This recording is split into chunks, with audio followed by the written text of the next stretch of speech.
Welcome to the Sicilian Body Language series.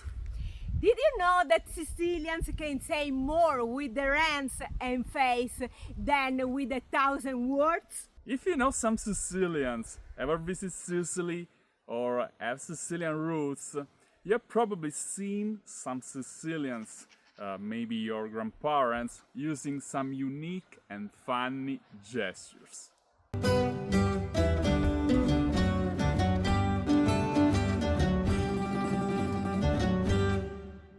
Do you know what this gesture means?